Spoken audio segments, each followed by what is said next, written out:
Vas escoltar la ficció sonora Júlia, adaptació de Gemma Miralles i Miquel Pedro, de la novel·la homònima d'Isabel Clara Simó.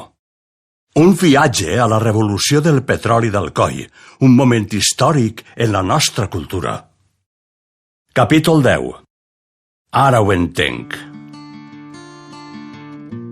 Lluís Montllor es repenjava a la cadira, vinclant-la enrere, i fumava els seus característics purets, prims i llargs, que obtenia de les Filipines. Vostè, Júlia, està mal informada. Lluís Montllor, amb això d'assessorar Júlia, venia a casa sovint i s'hi quedava a dinar. La senyora Dolors ja no amagava la rancúnia que sentia per aquella xica que s'estava menjant de mica en mica tota la seva influència en aquella família.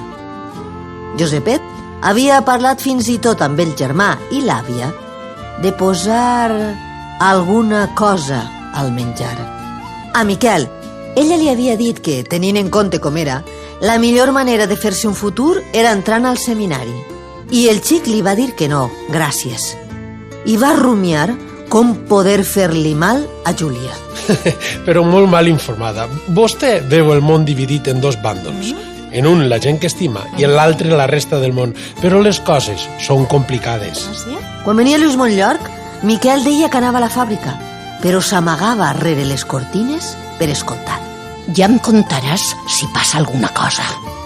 La clau de tot, segons Miquelet, estava a enemistar-la amb son pare. I la millor manera era que Júlia fora infidel. De veritat o de mentida, això tant se valia. Vostè ha rebut en casa el cetrí i ha fet amistat. Una dona com vostè. Només li puc perdonar per la ignorància. Ai, ja sé que sóc ignorant, sí, però l'instint em diu... L'instint no existeix. Les persones tenim un pensament. Vostè s'ha criat odiant Pelletes. Però Pelletes era un senyoret que jugava a revolucionari, que li agradava l'aventura, el risc i les dones. Si Pelletes haguera sigut més intel·ligent o menys sanguinari, ni el petroli haguera passat ni s'hagueren enfrontat mai amb els obrers. En això s'equivoca vostè, que sap tantes coses. Els anarquistes i els federals no s'haurien unit mai de la vida, ni ho faran. Que no tenen causes comunes. Contra l'Església, no? I una altra cosa, un estat central d'enemic. Però al remat ja ho veu.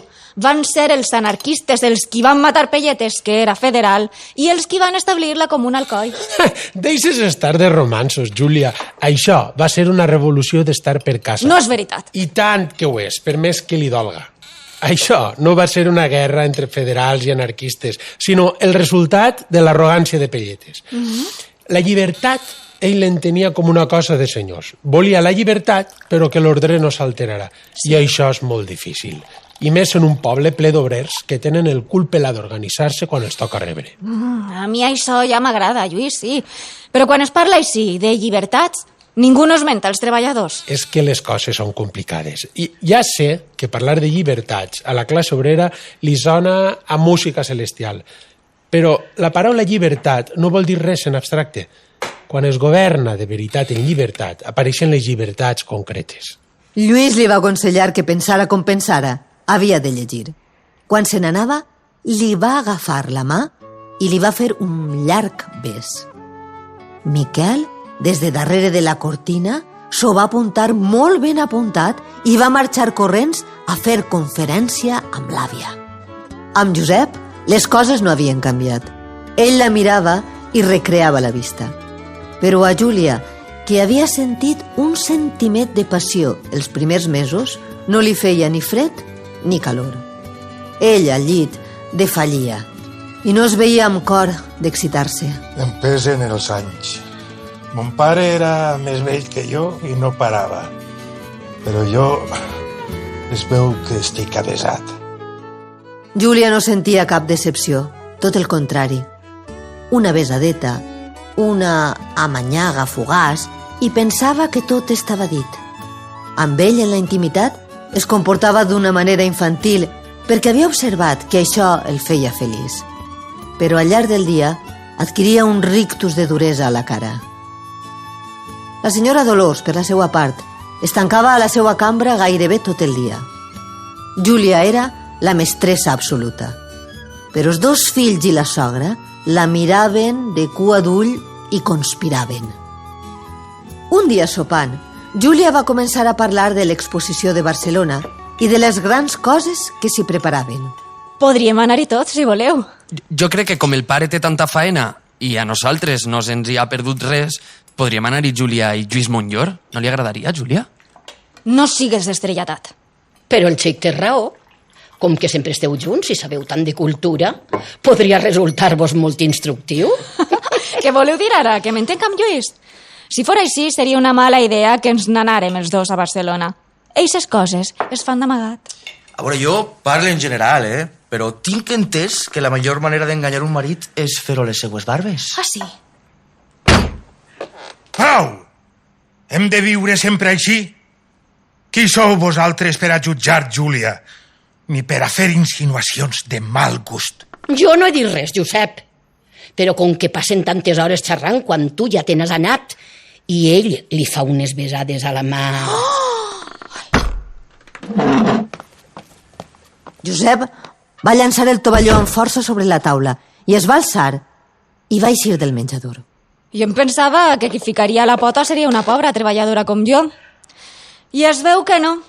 El bon gust no es mama, sinó que es porta en la sang o no es porta. Ens donaràs lliçons a nosaltres? Per què no? A estos dos, perquè per més lliçons que els he donat, no els han entrat al cap.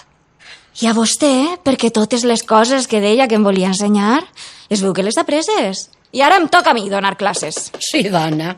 Per exemple, em podries dir com es lliga el teixit quan es trenca el fil. No, senyora. Això ho sap millor que jo, Josep, que porta una fàbrica. I perquè ho sap, mengem este peix, vostè i jo. Llàstima que no tingués un hereu tan eixerit com tu per heretar-la. Llàstima que els fills d'esta casa o prenyen una qualsevol o no volen dones. La senyora Dolors es va alçar feta un basilisc i li va clavar una bufetada a Júlia. I Júlia li va agafar la mà pel canell i la va mirar amb els seus ulls foscos. Estava serena i parlava amb les dents juntes. Això que ha fet és un error. Primer, perquè jo sóc més forta que vostè i si em gira li faig una cara nova. Segon, perquè si ho sap Josep, la posa en la porta de casa. I tercer, perquè en compte d'amarrar els xics, que és la seva obligació, els aviva contra mi. Ni d'àvia ni de mestressa. Vostè acabarà sent una inútil. La cara als peus li hauria de caure. La senyora Dolors es va posar a plorar com una criatura i la mateixa Júlia se la van portar a l'habitació. La va ajudar a despullar-se i li va dir que es calmara. Ja. Se'n va anar a fer-li una tila i quan va entrar a donar-li-la, la vella li va demanar perdó. Demane perdó de tot cor. Tens raó. He donat molt mal exemple als dos nets. Tu no saps, Júlia, que dura ha sigut per a mi la teua arribada. Però quan Júlia es va retirar a la seva cambra, va veure que Josep era despert i que llegia el diari al llit. Per què ho han dit això de tu i de Lluís? Per fer mal, no patis, que és que ja ho he adobat. Jo ja sóc vell, Júlia. I Lluís és un xic molt ben plantat. Si vols, li dic que un altre home s'ocuparà de les meues coses. És que crec que tu no ets feliç. Josep. No seria estrany que algú, no dic Lluís, que és un amic i que vol molt a Anna, però li agraden tant les dones. Ja t'han clavat la mania al cap, no? Això és el que volíem. Només faltaria que tu els feres cas. És que tu no... Jo no complisc com a marit. Què dius, home? Tu ets el millor marit del món. Tu tens poc més de 20 anys i la sang t'ha de bullir a les venes. I jo no em porte com hauria de fer-ho. No, que a mi això del llit no m'interessa massa. Abans de casar-me em pensava que no podria resistir que un home em tocara. Però no te'n recordes a València i a Barcelona i a Mallorca? Deies que et feia feliç. Ja no me'n recorde. A mi aquestes coses no m'interessen. Perquè t'has casat amb un vell que no sap fer-te sentir dona. Això és el que passa. I Lluís sí que sabria. En farem una qüestió. Si jo dic que estic feliç tal com estan les coses, millor ho sabré jo que ningú, no? Però ell... Jo crec que li agrades. No havia vingut tant mai per casa. L'endemà, quan va vindre Lluís a dinar, Júlia va dir que no s'ofenguera, però que ara ja sabia manegar-se sola les seues coses i que no calia que s'esforçara per ajudar-la. Lluís va mirar la família un per un i va veure que estaven capcots i es va adonar que havia estat la causa involuntària d'alguna discussió. En acabar de dinar es va alçar, va saludar i no hi va tornar. Júlia es va quedar molt sola. Les bones relacions amb la senyora Dolors van durar poc i van començar de nou les baralles. La primera era quan arribava l'estiu, que Josep havia promès a Júlia que passarien uns dies a la vora del mar. Júlia estava molt contenta, engrescada, perquè mai de la vida havia pres un bany de mar i va avisar la modista. Me'n faig un vestit que és un somni, senyora Dolors. No serà massa atrevit? Més ho és el vestit de bany. Vestit de bany? De cap de les maneres. Això no t'ho pots posar. Què vols? Que prenguen el Romeu per cupletistes? Totes les senyores se'n porten. Jo no en conec cap. Perquè és una ignorant que no llegeix res. Treballadora havies de ser. Beata havia de ser. Josep no sabia com adobar-ho, però la discussió va anar tan lluny que va anunciar que renunciava a anar al mar. I Júlia, per primera vegada des que era casada, es va posar a plorar amb forts anglots. Els xics reien dissimuladament i la vella estava botida de satisfacció. Quan la modista li va portar els vestits, Júlia ho va pagar i va cridar a Glòria. Mira quins vestits i quin vestit de bany, Glòria. Són una meravella, estaràs preciosa. Queda-te'ls. Són per a tu. A Barcelona, però, sí que hi van anar Josep i Júlia. L'exposició els va agradar molt als dos. Júlia va comprar moltes coses, fins i tot un regal per a cadascú de la família. El viatge va ser un èxit complet. Només hi va haver una cosa. Estaven enmig de la gentada, contemplant com s'enlairava un globus. Júlia havia aconseguit posar-se al primer rengle i estava admirada. Josep es va quedar endarrerit, però ella no es va adonar i continuava parlant. Has vist quina força té quan està inflat? Es va girar a mirar Josep i es va quedar esglaiada, perquè qui tenia al darrere era un senyor sense barba, que portava un vestit gris de quadres i un bastó a les mans. Ai, vostè perdone, em pensava que parlava amb el meu marit. Vostè és tan jove que el seu marit encara no deu haver tingut temps per a mirar-la bé. No, és que estava al meu costat i es veu que amb la gent... La gent ara cridava i aplaudia. El globus s'enlairava. La multitud va empènyer més i els dels primers rengles quedaren ben comprimits. El senyor de gris va quedar ben a prop de Júlia. Ella estava immobilitzada i no sabia on mirar. Aquell senyor, que la tenia tan a prop que gairebé es tocaven el nas, va sentir com un baf de femella. I tot i que es veia un home educat, se li va costar més i li va plantar un bes als llavis. Júlia no va poder evitar de respondre i va obrir els llavis també. Mai en la vida no l'havien besat d'aquella manera i va sentir una glopada infinita de desig que l'engolia.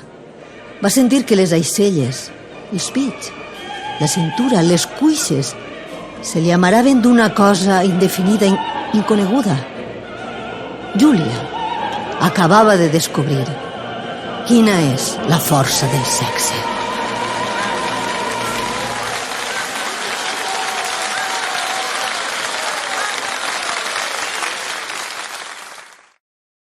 Has escoltat l'adaptació a radioteatre de la novel·la Júlia d'Isabel Clara Simó, una producció de La Dependent amb el suport de la Conselleria de Cultura i Esport, Ajuntament d'Alcoi, Acadèmia Valenciana de la Llengua, Unió Alcoiana Seguros, Ràdio Alcoi i A. Intèrprets principals: Pepa Miralles, Glòria Román, Juan Salloret, Pau Bercher i Pilar Martínez. Gravació de Luis Vélez i Gonçal Berenguer. editat per Adrià Sempere i Luis Vélez amb música de Cofre Antic i Rafael Arnal. Capítol emès, gràcies al recolzament de la Càtedra Antoni Miró d'Art Contemporani de la Universitat d'Alacant, Edicions Bromera i les llibreries Detroit Llibres, Llibreria Llorenç i Llibreria Natura.